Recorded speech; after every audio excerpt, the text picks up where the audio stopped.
Bonjour à tous, c'est Résumé du film, et aujourd'hui nous allons parler du film dramatique de 2008, Le garçon au pyjama rayé. L'histoire commence à Berlin pendant la Seconde Guerre mondiale. Bruno, un garçon de 8 ans, rentre de l'école et apprend que son père, Ralph, un haut fonctionnaire nazi, a été promu et muté à un nouveau poste. À cet égard, un magnifique banquet est en cours de préparation pour la soirée. Bruno ne veut absolument pas quitter son foyer douillet et se séparer de ses amis. Cependant, le père lui assure que ce déménagement sera une aventure amusante. Et Bruno aime les aventures. Le soir, de nombreux officiers nazis viennent à la fête, ainsi que les parents de Ralph. Sa mère Nathalie est mécontente de la nouvelle nomination de son fils et qualifie son uniforme de clown. Ralph prévient sa mère qu'il est dangereux d'exprimer à haute voix des pensées anti-hitlériennes. Le père, Matthias, au contraire, croit en la victoire rapide du Reich. La nouvelle maison de la famille Bruno se trouve au milieu d'une forêt. Elle n'est pas du tout aussi confortable que la maison de Berlin. De plus, aucune autre habitation n'est visible à côté, ce qui signifie que le garçon et sa grande sœur Gretel n'auront nulle part où chercher des amis. Pendant que Maria, la bonne, déballe les affaires dans la chambre de Bruno, le garçon regarde par la fenêtre. De là, il voit un camp de concentration, mais le prend pour une étrange ferme, où tous les gens se promènent en pyjama rayé. Parmi eux, Bruno remarque des enfants et demande immédiatement à sa mère, Elsa, de le laisser jouer avec les voisins. La femme ne sait pas qu'il y a un camp de concentration près de leur maison. Elle permet donc volontiers à son fils de se familiariser avec les enfants du quartier. Cependant, à ce moment-là, l'un des prisonniers du camp, Pavel, apporte une boîte de fruits dans la cuisine. Il a une apparence hagarde, des vêtements sales et des jambes douloureuses. Elle ne veut pas que son fils voie de telles personnes. Elle l'envoie donc immédiatement déballer les choses plus loin. Mais Bruno parvient à remarquer le pantalon rayé de Pavel et dit à sa mère qu'il a vu les mêmes chez les fermiers. Elsa comprend immédiatement quel genre de vue s'ouvre depuis la fenêtre de la chambre du garçon. Bruno va voir son père et lui pose des questions sur les fermiers qui portent des pyjamas. Ralph dit que ces gens ne sont pas comme leur famille. Le garçon devine que s'occuper de l'étrange ferme est le nouveau travail de son père. Ralph pense que son affaire est très importante pour l'avenir du pays et de Bruno lui-même. La mère interdit catégoriquement au garçon de jouer avec des enfants en pyjama rayé, expliquant qu'ils sont étranges et différents. Elsa exprime son indignation à Ralph sur le fait que le camp de concentration se trouve près de leur maison. Un jour, en marchant devant la maison, le garçon trouve une porte qui mène à la cour arrière et un passage vers la forêt. Remarquant que le garçon explore le jardin, la mère l'exhorte à retourner sur la pelouse et à ne jouer que là. Bruno pense que ce serait bien de construire une balançoire. Avec Pavel, il se rend dans la remise du jardin pour choisir un pneu adapté. Là, le jeune chercheur remarque une fenêtre donnant sur la forêt, par laquelle, si on le souhaite, on peut facilement grimper. Tout en se balançant, Bruno aperçoit une étrange fumée au loin. Afin de mieux en examiner la source, le garçon se dresse de toute sa hauteur sur la balançoire. Mais il s'effondre soudain et tombe sur les pierres. Pavel fait entrer Bruno dans la maison et pense soigneusement son genou blessé. Bruno bombarde le prisonnier de questions sur sa blessure et dit que Pavel ne peut pas le soigner, car il n'est pas médecin. Cependant, l'homme admet qu'il était autrefois médecin. Mais il n'ose pas expliquer au garçon pourquoi tout a changé. Il se contente de pleurer en silence. À ce moment-là, Elsa revient avec des provisions. Elle est effrayée par la blessure du garçon et par le fait qu'il parle à un prisonnier. La mère envoie brusquement Bruno dans sa chambre, puis hésite longuement, mais sort tout de même des mots de gratitude à l'égard de Pavel. Un professeur vient donner des cours particuliers aux enfants. Il se concentre sur l'étude de l'histoire moderne. Au même moment, Gretel se réveille et montre un intérêt actif. Et Bruno dit qu'il préfère les livres sur les pirates. Le professeur insiste sur le fait que le garçon est trop vieux pour la science-fiction et lui donne à lire l'almanach allemand, le meilleur livre pour les jeunes nazis. Après l'école, le garçon décide de passer par la fenêtre de la grange et d'explorer la forêt. Là, Bruno court, s'amuse et se retrouve soudain devant le mur du camp de concentration. En se rapprochant, il remarque le garçon juste derrière les barbelés. Bruno décide immédiatement de faire connaissance et est surpris par son nom étrange, Shmuel. Le jeune Allemand ne remarque rien d'étrange dans l'apparence de son nouvel ami et envie même qu'il passe jouer avec d'autres enfants toute la journée.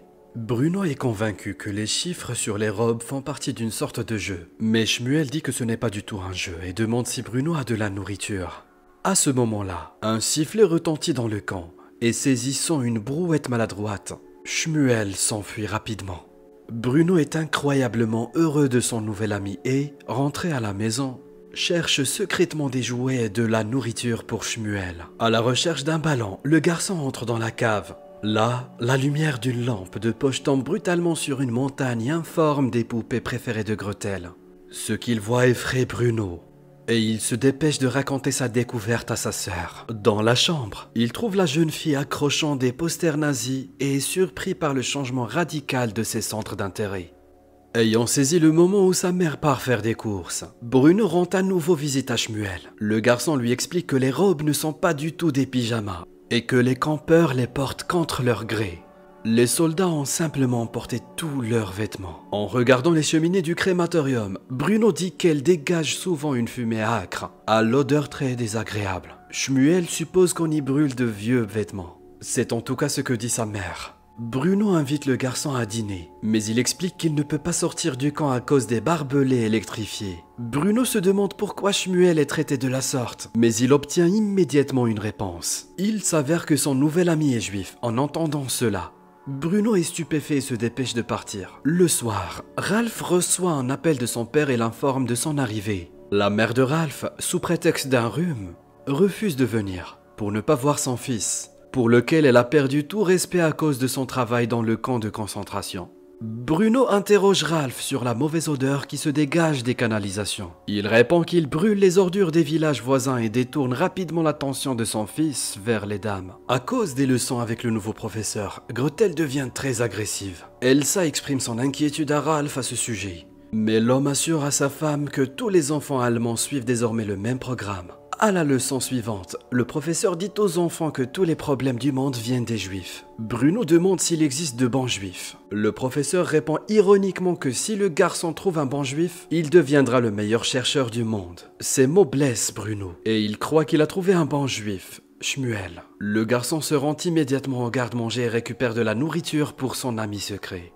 Il prend aussi le ballon avec lui. Shmuel mange goulûment les gâteaux, en ramassant chaque miette. Mais il refuse de jouer avec la balle car elle est dangereuse. Elsa remarque enfin la fumée des cheminées et sent l'odeur déchirante de la chair humaine brûlée. Le lieutenant Kotler confirme ses suppositions et la femme éprouve une horreur incroyable. Elle va immédiatement demander des explications à son mari. Ralph tente de la convaincre que les camps de concentration, les tortures et les brûlures sont nécessaires au nom du Reich et de son avenir radieux. Elsa n'arrive pas à y croire. Toujours décente et sympathique, elle sanglote et hurle après son mari. Ralph fait pression sur sa femme et elle admet que Kotler lui en a parlé. Maintenant, Ralph cherche une excuse pour se débarrasser du lieutenant. Au dîner, Elsa tente de se ressaisir et de ne pas trahir ses sentiments auprès de son beau-père.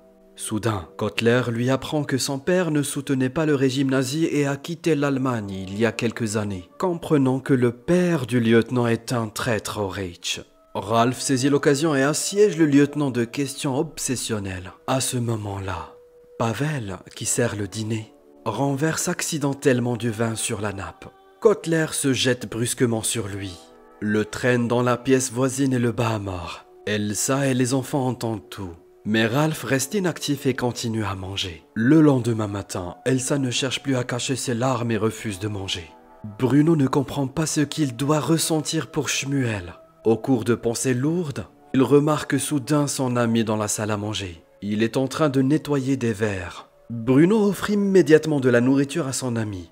Mais à ce moment-là, Kotler fait irruption dans la salle à manger et hurle sur Shmuel. Il accuse le garçon de voler de la nourriture. Et Shmuel tente de se justifier.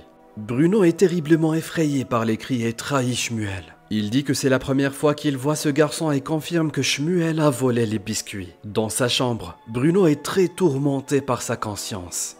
Le garçon manque de s'arracher les cheveux, mais il est trop tard pour s'excuser. Shmuel est emmené et il ne vient plus au lieu de rendez-vous pendant longtemps. Bientôt, beaucoup d'officiers viennent voir Ralph. Ensemble, ils regardent un film mis en scène sur la vie dans un camp de concentration. La réalité y est incroyablement embellie, car le film montre des concerts, du football, des cafés et des bibliothèques sur le territoire. Tout ce qui n'existe pas du tout en réalité.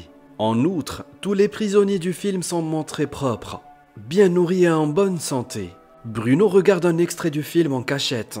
Après ce qu'il a vu, Bruno est convaincu que Shmuel se porte bien dans le camp. Cependant, lors d'une nouvelle réunion, il voit son ami avec un gros bleu enflé sur l'œil. Bruno ne sait pas à qui se fier.